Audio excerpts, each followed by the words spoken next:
La mayoría de los días, es decir, más del 50% de los días de gobierno del presidente López Obrador, estamos hablando de un sexenio, fue la única actividad que Presidencia de la República posteó en la agenda.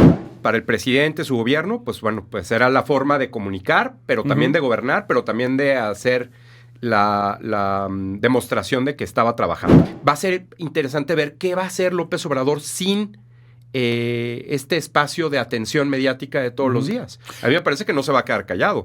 Y está aquí con nosotros Luis Estrada, director de Spin México, esta agencia que durante los últimos 6 años pues fue el referente para todos los medios de comunicación en México y en el mundo sobre lo que estaba pasando en esta mañanera.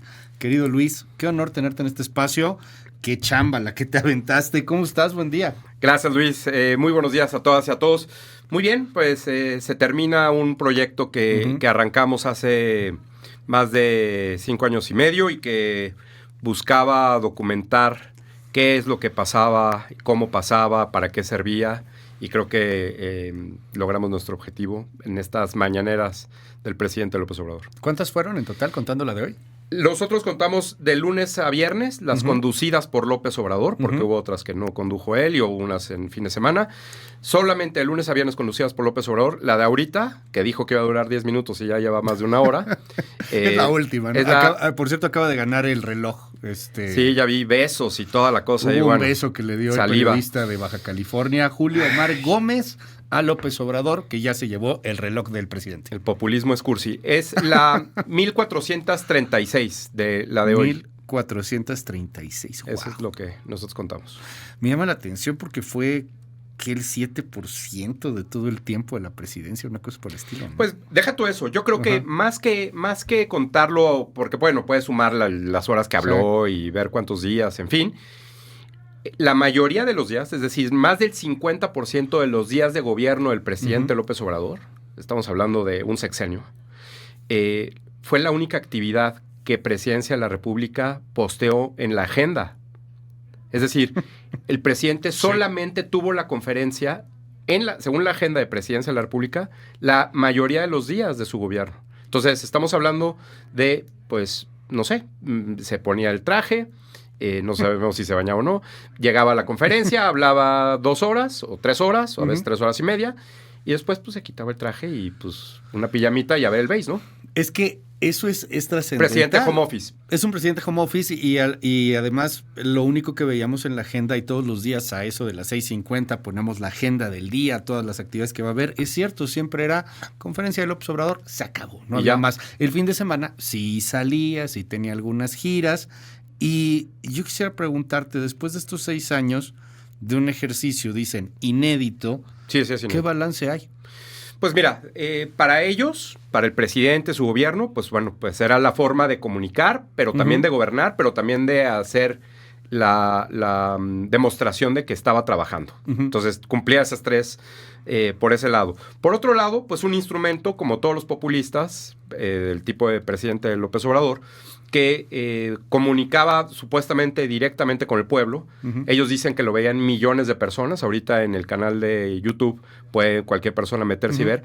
Solamente lo están viendo 177,000 personas. ¿Eso es mucho o es poco? Bueno, somos 123 millones de mexicanos y solamente 177,000 lo están viendo. Pues esos millones no existen. No es cierto que lo ven millones de personas. Entonces, ¿para qué sí sirve? Para utilizarlo para desacreditar a los medios de comunicación, sobre todo, los medios de comunicación serios, con patrocinio, con audiencia, porque la ciudadanía delega en los medios de comunicación la labor de monitorear y verificar lo que hacen los gobiernos. Los ciudadanos no tienen el tiempo de hacerlo, se lo encargan a los medios de comunicación, y el presidente López Obrador, como todos los populistas, entabla una guerra contra los medios de comunicación que publican información que no le es favorable.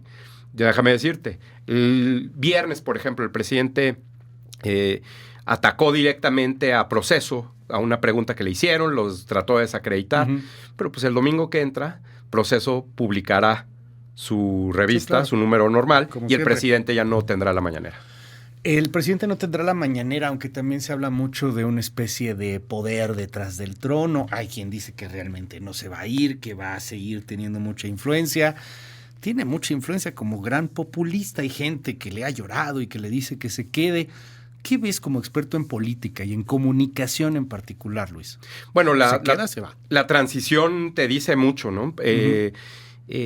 López Obrador no dejó un segundo sol a Claudia Sheinbaum. Y ese tipo de transición que se hacía en otros momentos en México, donde casi desde la nominación del candidato posterior, el presidente se hacía a un lado, lo que en inglés se llama un lame duck president, pues queda de lado. Y aquí, al contrario, reforzó, aprobó iniciativas. Todavía hoy firmó una nueva ley en la conferencia, una reforma para publicarse.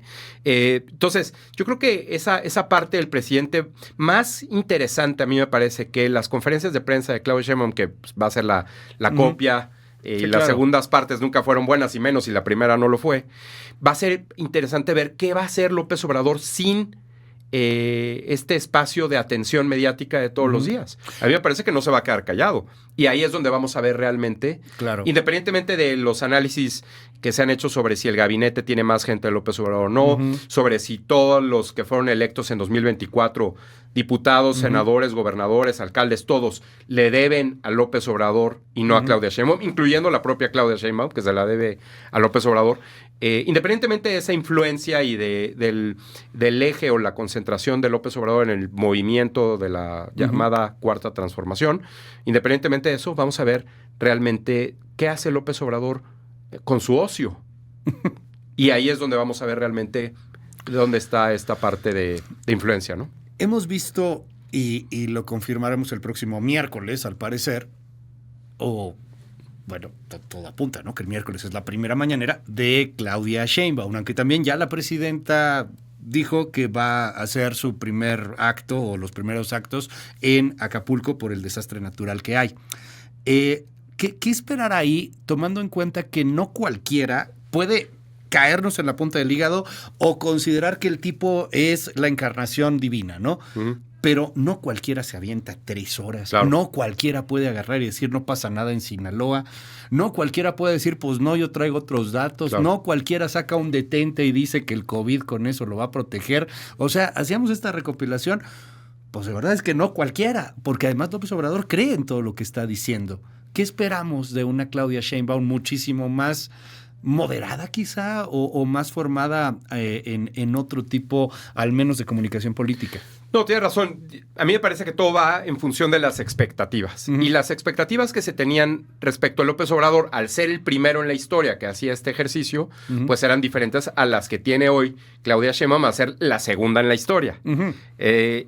Cuando ya sabemos, y por ejemplo con lo que hemos hecho nosotros en Spin, y demostrado de qué se tratan y cuál es el contenido y para qué sirven, ¿no? Por una parte. Entonces yo creo que las expectativas son más bajas, ya se sabe, como se dice, ya se la saben, de qué se trata esta conferencia, pues también ya los medios de comunicación sabrán cómo administran esto que va a ser una continuidad en términos de propaganda y no de información. Ahora, la segunda parte de este comentario es, ¿qué va a pasar con Claudia Sheinbaum cuando empiece a salir de gira? El presidente López Obrador, como decía, pues un presidente home office que casi no salía a gira entre semana, el presidente que menos ha viajado de los últimos 6 presidentes, pues sí tenía la posibilidad de acostarse temprano, levantarse y hablar 2 horas y luego volverse a echar una siesta. Si Claudia Sheinbaum va a hacer giras y va a recorrer el país y va a aterrizar y despegar 2 o 3 veces por día, que ese es normalmente el ritmo de trabajo de un presidente o una presidenta con un país del tamaño de México, ¿qué tanto va a aguantar hacer conferencias de prensa a diario? Vamos a verlo. ¿Qué tanto va a salir? También esa es una de las grandes dudas. Así es. Uno pensaría que será una presidenta mucho más viajera y no por el hecho de un turismo, porque no van a hacer turismo los presidentes. Van a trabajar, al final de cuentas van a hacer pactos, van a reunirse, van a reuniones de muy alto nivel. Ya veremos de qué tamaño es eso. Yo quiero preguntarte algo, Luis, como experto en comunicación política. Esto está cambiando de una manera brutal, impresionante. Dicen algunos expertos, no sé, cito a Anne Applebaum, por ejemplo, ¿no? Sí. Que hoy prácticamente levantas una piedra y encuentras 3 libros de la democracia deteriorada. Pero bueno, me llamó la atención el de Anne Applebaum porque ella señala la comunicación como uno de los problemas ve la polarización que estamos viviendo y concretamente a las redes sociales. La gente ve lo que quiere ver. Si tú eres anti-López Obradorista, ex, Facebook, TikTok, todos se van a encargar de mandarte puras cosas anti-López Obradoristas. Lo mismo al revés. Claro. Si eres López Obradorista, puras cosas a favor del presidente. Y hemos perdido la posibilidad de un diálogo, al menos en gran cantidad de los medios que hoy pues consume la sociedad. Viendo eso, ¿hacia dónde vamos en la comunicación política? ¿Cómo nos podemos volver a hablar? ¿Cómo podemos establecer un diálogo, Luis? Sí, tienes razón. Las redes sociales refuerzan la polarización que la gente tiene, pero pues eso siempre ha pasado. La verdad es que este sesgo de autoconfirmación, deja tú las redes sociales. La verdad es que nuestras amigas y nuestros amigos son iguales a nosotros. No, las personas con las que convivimos piensan igual. Entonces, cuando cortas con tu novia, pues la novia va con sus amigas y pues no le van a hablar bien de ti. En fin, eso es normal. Llega a haber veces que se pelean a los amigos. Exactamente. Llega a haber algunos de tienes que definirte, ¿estás con uno o con otro? Define ya. Pero todo el tiempo la vida, a lo largo de la vida, todo el tiempo estamos reforzando nuestros sesgos y nuestras percepciones y nuestras opiniones en todo. Pero creo que lo que está pasando en Estados Unidos es un buen ejemplo de, dentro de esta polarización donde prácticamente no hay un punto medio ya, los votantes indecisos son casi inexistentes en Estados Unidos. Lo que ha pasado en esta elección, viendo a Trump y a Kamala Harris, hace una diferencia muy clara de cuál es la estrategia. El debate que tuvo Kamala Harris con Trump demuestra que los presidentes populistas pueden ser derrotados fácilmente. El triunfo de Kamala Harris en el debate contra Donald Trump fue muy sencillo, muy fácil. Me refiero en términos de claridad del ganador, no de la preparación, que se ve que se preparó muy bien y contempló todos los posibles ángulos de referencia para atacar y dejar de lado a Donald Trump. Entonces, yo creo que por ese lado, si bien la polarización está agravada por las redes sociales, creo que la verdad es, a fin de cuentas, el parámetro que define. Y los medios de comunicación que parten, que su última expresión pueden ser las redes sociales, pero parten de los medios, les llaman mainstream, o los medios tradicionales que son legacy media, radio, televisión y prensa. Creo que siguen siendo los que dictan la discusión y que luego, pues ya de ahí tomas posición, ¿no? Digo, habrá que ver qué pasa en la elección de noviembre. A mí me llamó la atención el debate, me encantó, de hecho, y ver de pronto a este tipo hablar de que te comías perros y gatos. Pobre. En Springfield estaban comiendo perros y gatos, y luego todo lo que vino alrededor del tema, las canciones, el meme, pero pues veo varias encuestas donde sigue subiendo. O sea, hay que ver. Ojalá que no, pero vencer al populismo a través de la verdad, de verdad. ¿Neta? Sí, yo creo que sí, nada más hay que hacerlo bien. La lección de Kamala Harris hasta ahorita, pues es que se puede construir un personaje en semanas. Aquí todo el tiempo en México están diciendo es que no hay nadie en la oposición y tuvimos que recurrir, y la verdad es que Xochitl Gálvez es una mala candidata y no es que yo la califique. Le ganó 2-1 la otra candidata. Sí, bueno, pues ahí está el resultado, ¿no? Creo que un desaseo y desorganización brutal en la campaña, no estoy de acuerdo nadie. Tú vas a ver una película al cine y sales odiando al personaje o amando al otro personaje en 2 horas. Entonces, sí hay estrategias y hay formas de crear personajes y hay formas de crear narrativas y hay formas de crear conflictos o no. Sin embargo, repito, que la verdad es el factor que te puede ayudar a mantener la guía, y además siempre vas a tener a los medios masivos, a los medios tradicionales, de tu lado, porque los medios masivos y los medios tradicionales no dependen de favores, dependen de audiencias. Y las audiencias pueden fácilmente determinar qué es verdad y qué es mentira. Hablando de Estados Unidos y de lo que está pasando en el mundo, veíamos en algunos índices democráticos, pues como México no es que estuviera en jauja, ¿no? Pero pues era una democracia en vías de construcción en 2018. Se fue haciendo una democracia muy imperfecta o muy deficiente. Y ahora estamos a nada de ser autocracia moderada. ¿Cómo jugamos en eso, en la comunicación que viene, Luis? Porque has estudiado esta forma de comunicación a lo largo de la historia de México. Hoy es muy diferente el país al que era en 2018 y hay muchos que gustan de comparar este país con el echeverrismo o con 1970, 1960. Yo creo que también es muy distinto a eso. Pues, ¿qué esperamos en una autocracia moderada? Sí, sí. Bueno, al presidente le gusta compararlo con el siglo XIX y... No, bueno, peor, ¿no? sí, y Zarco y cosas por el estilo. Ajá.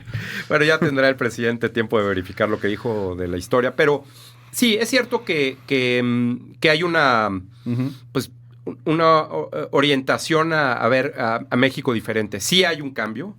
La ley en concreto de la reforma al Poder Judicial demuestra un predominio del Poder Ejecutivo sobre el Poder Judicial y la influencia que vaya a tener para eso. Vamos a ver cómo se desarrolla la ley secundaria. Ahí yo creo que es la última oportunidad para saber qué tan profundo es ese cambio en México. Pero sí, la verdad es que creo que generará más problemas que beneficios. Claro.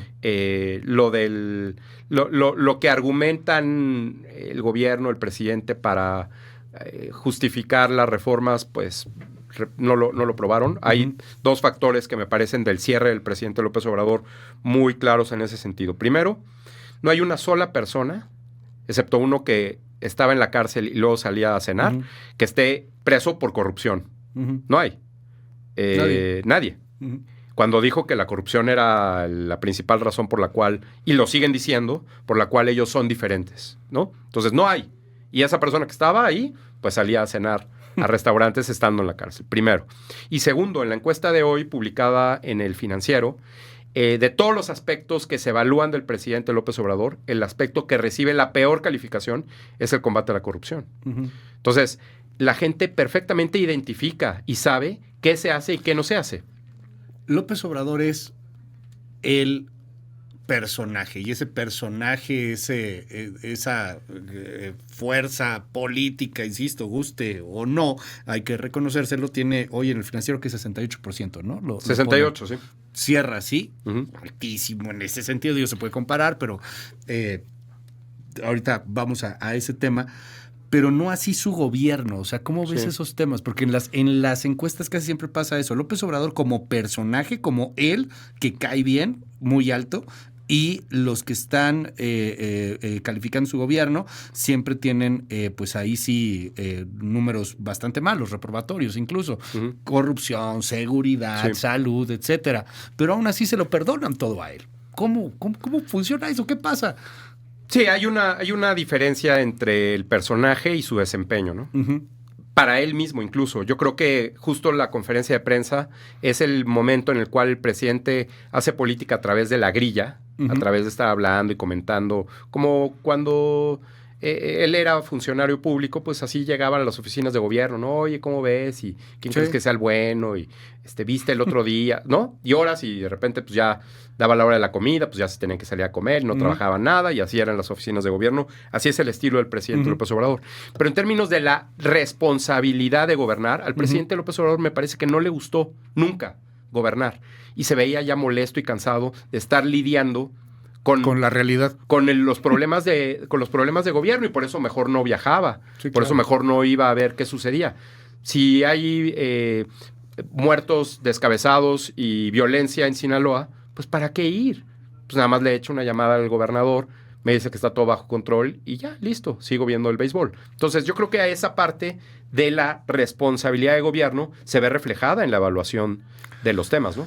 El utilizar una idiosincrasia, y yo no creo que seamos una sola idiosincrasia, pero sí hay un asunto victimista en gran parte del mexicano, sí hay una parte muy, muy de la derrota. Nos caen mal los ganadores. Neta, o sea, nos cae mal el que gana, nos cae mal el que sobresale, ¿no? Sí.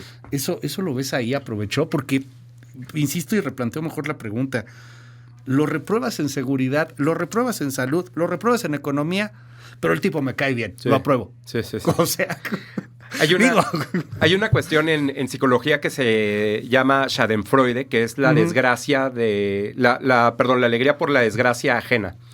Es como un poco lo que le pasa a Homero Simpson con Sí, Flanders, sí, sí. ¿no? Cada vez que Gran Flanders hace capítulo. algo, se enoja Ujú. de eso. Y esa parte, dicen los que estudian estos temas, que esta envidia Ujú. es como la otra forma de interpretar que como no te puedes comparar con los demás que son Ujú. exitosos o que lo han hecho bien y decir, pues la verdad es que son mejores que yo, prefiero esperar el momento en el cual Ujú. tienen una mala experiencia o un mal resultado y entonces hacer toda una fiesta de ello. Claro. Pero a fin de cuentas es envidia y es complejo y es resentimiento y es trauma, que si se analizan las conferencias de prensa, y ahí estarán las versiones estenográficas y los videos para siempre, y quien quiera echarle un ojo al libro El Imperio de los Otros Datos de Editorial Grijalvo, podrá ver Ujú. que de eso se trataron las conferencias de prensa del presidente. Trauma, acomplejados, resquemores, envidias. Uy, Pues qué mala onda, ¿no?